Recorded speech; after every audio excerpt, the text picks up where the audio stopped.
Hey guys, Zach here, and welcome back to another action figure review, and today we'll be taking a look at the Jurassic World Legacy Collection Extreme Chomping Tyrannosaurus Rex.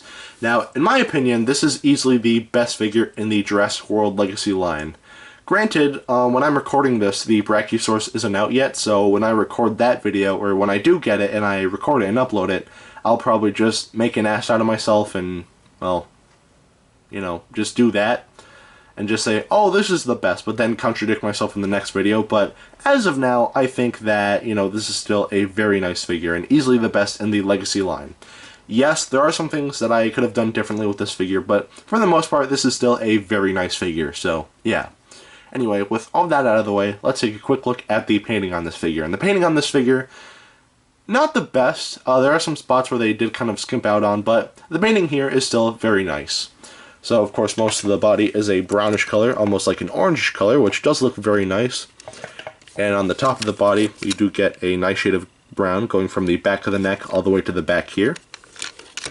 And some of that brown is even on the snout, which does look very nice. And speaking of the snout, the underside of the snout, or the bottom jaw, I should say, is painted a tan color, which does look nice. And this tan color continues all the way to the bottom of the figure here. The eyes are painted yellow with black pupils, and the teeth are painted a bonish white, which does look nice, but I will say that the painting here looks a little sloppy, so yeah. Anyway, the inside of the mouth is painted a pinkish color, which actually has a nice glossy finish to it, which honestly really makes the inside of the mouth look wet, and I always like that in Jurassic World figures, but yeah. Anyway, unfortunately, the toenails are painted nicely, but again, the fingernails aren't painted, which is honestly a running theme when it comes to T.rex figures.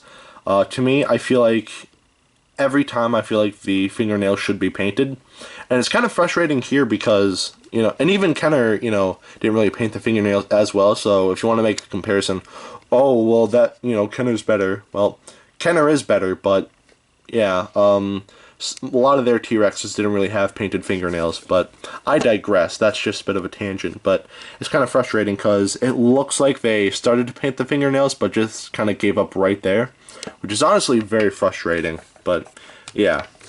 And of course we have the scan logo underneath the figure here, if my camera can focus, and the Jurassic World logo here. So, yeah. And that is pretty much it for the painting on this figure.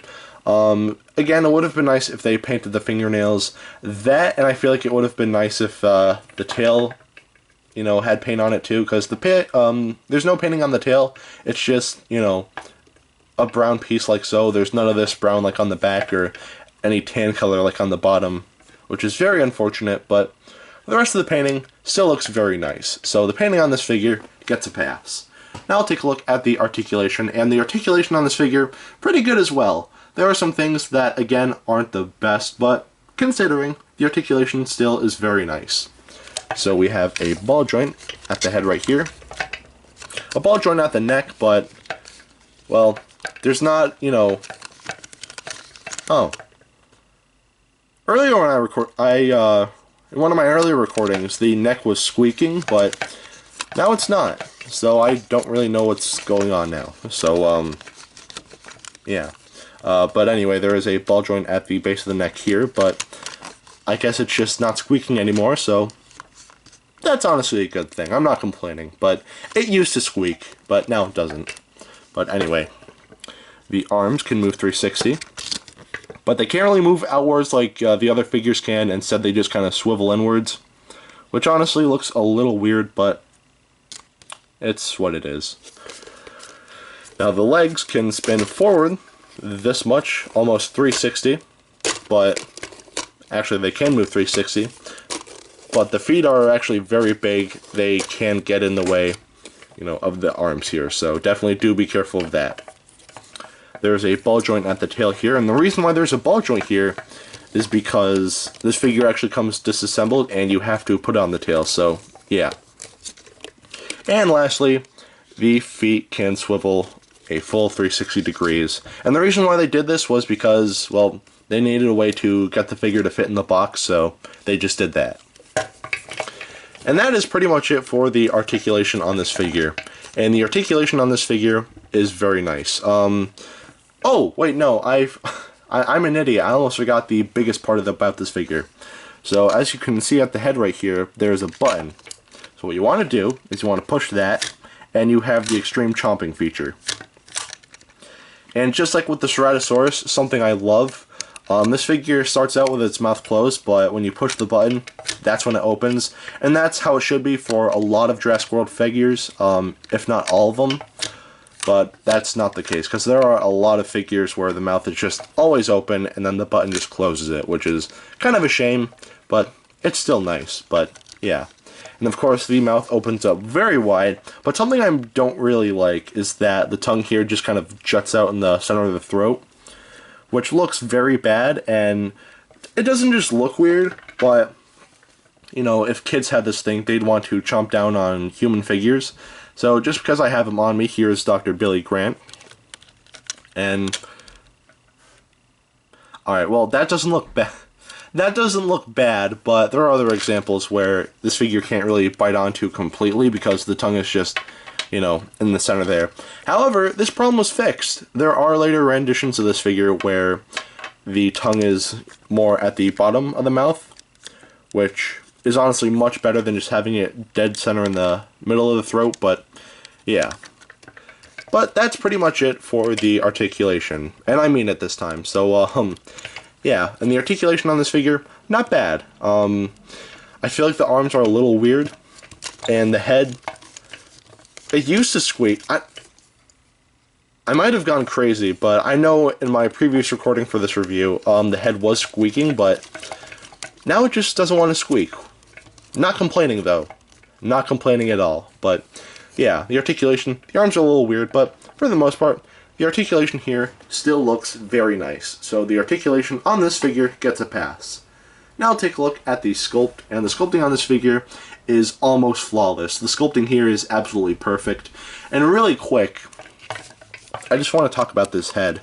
This is the best looking T-Rex head I've seen on any dinosaur figure. This isn't just any generic T-Rex. This is the T-Rex from Jurassic Park, and it looks incredible. I honestly love what Mattel did with the head sculpts. So, yeah. The sculpting on the head, flawless. And the sculpting on the rest of the figure, still awesome. The sculpting here is incredible. There's just one thing that this figure does kind of suffer from. The aggressive stance syndrome. This figure, again, is kind of aggressively stanced. But this figure actually stands up very nicely because the feet are ridiculously big. They almost look out of place, but again, it's to kind of get this figure to stand. And that's actually on a lot of Jurassic World figures, but truth be told, you actually don't need big feet for this figure to stand.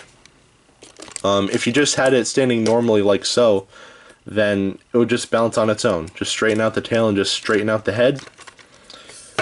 And there you go. Actually looking at that now, that actually looks much better than the figure we got. But unfortunately, it is kind of like this. And the aggressive stance doesn't look bad, and it still can stand, but... And actually, that's something I said in the past, but I kind of want to say it again.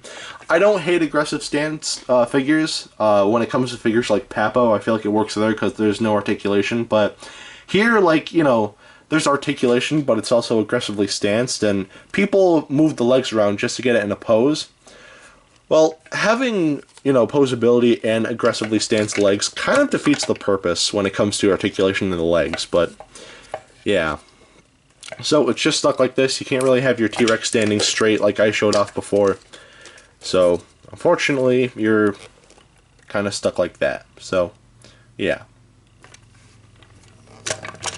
And honestly, other than that, the sculpting on this figure is pretty impressive. So the sculpting on this figure definitely gets a pass. The sculpting here, especially in the head, I know I talked about this earlier, but the head sculpting is flawless. I love this figure in terms of sculpt, so yeah. Anyway, now we'll take a look at the detailing, and the detailing, again, is great. There are some noticeable seams, like on the leg right here, or on this leg I should say, very noticeable going down.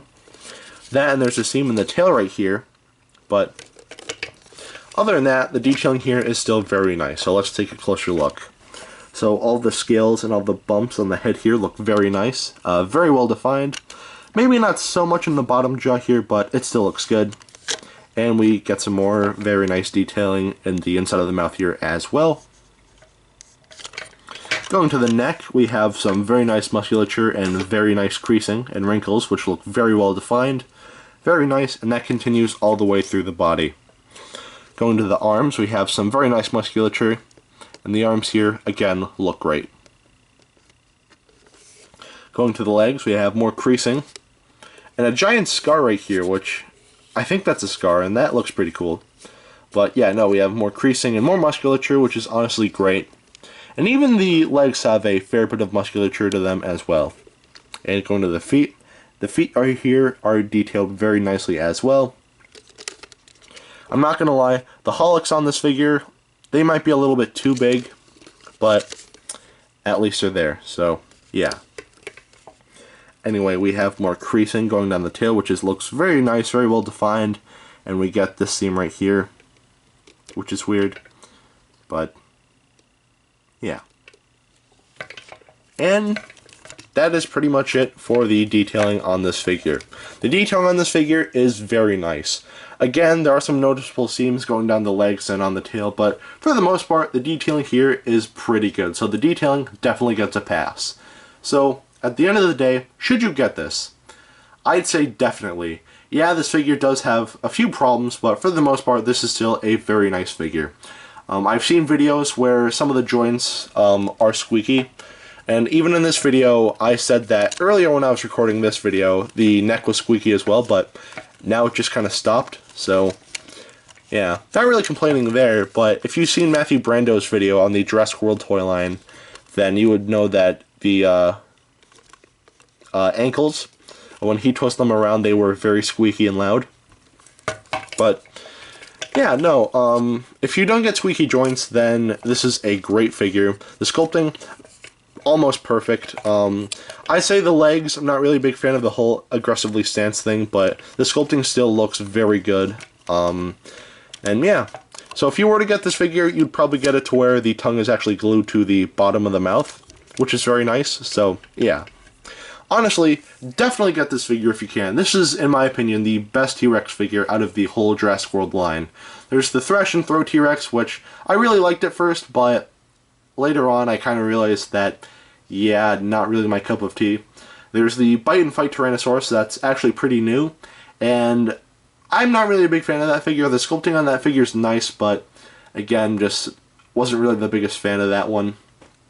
And, of course, there's the Super Colossal T-Rex, which looks better than this, but the thing is, that figure is way too big for me, so, yeah.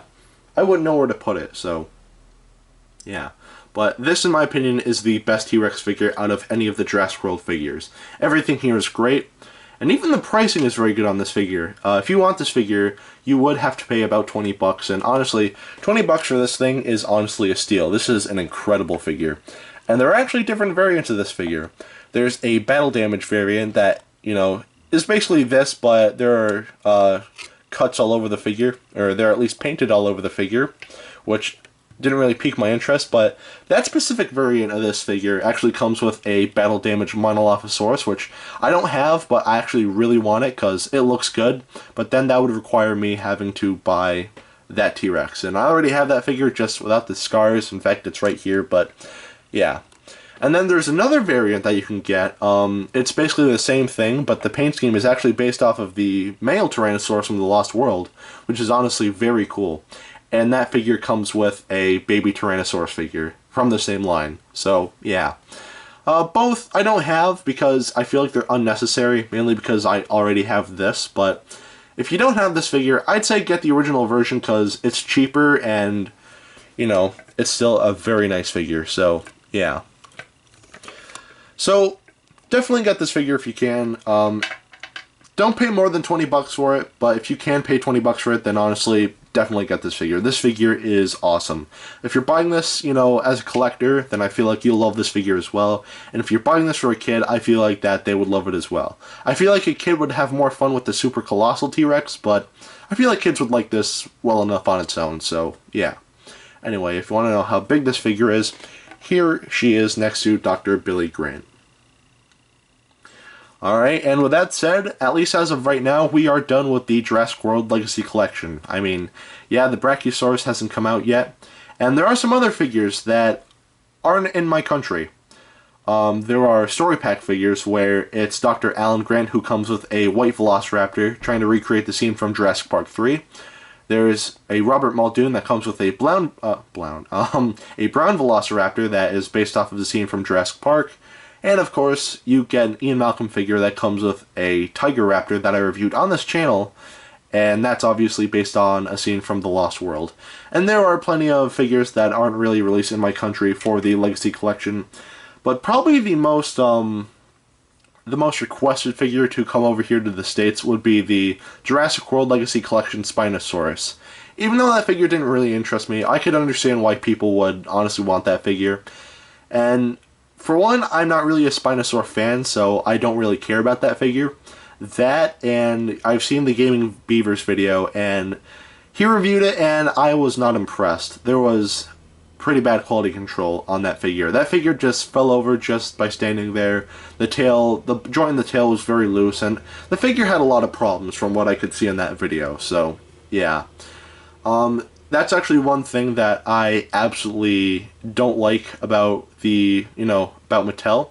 At least with their Jurassic World line anyway. The figures themselves, say what you want, they're bad, they're good, they're better than Kenner, they're worse than Kenner. Say whatever you want, I like a lot of the figures by Mattel. They're not as good as Kenner, I will be honest, but I still like the figures, as well. But I think the distribution for these figures are awful, because the Spinosaurus wasn't released in America, and there are some American products here that weren't released to other countries. So I feel like the distribution for these figures are awful, so yeah. But yeah, no, we are done with the Legacy Collection. Next time I'll review a Legacy figure, it'll be the Jurassic World Legacy Collection Brachiosaurus, which, as of me recording this, as I said before, isn't out yet, but when I get it, you won't see that video for a while, but yeah, basically look forward to that video, so yeah. But anyway, that is it for today. Have a great rest of your week, and next time I will be taking a look at the regular Jurassic World Fallen Kingdom toy line, so yeah. Anyway, peace, Zek out.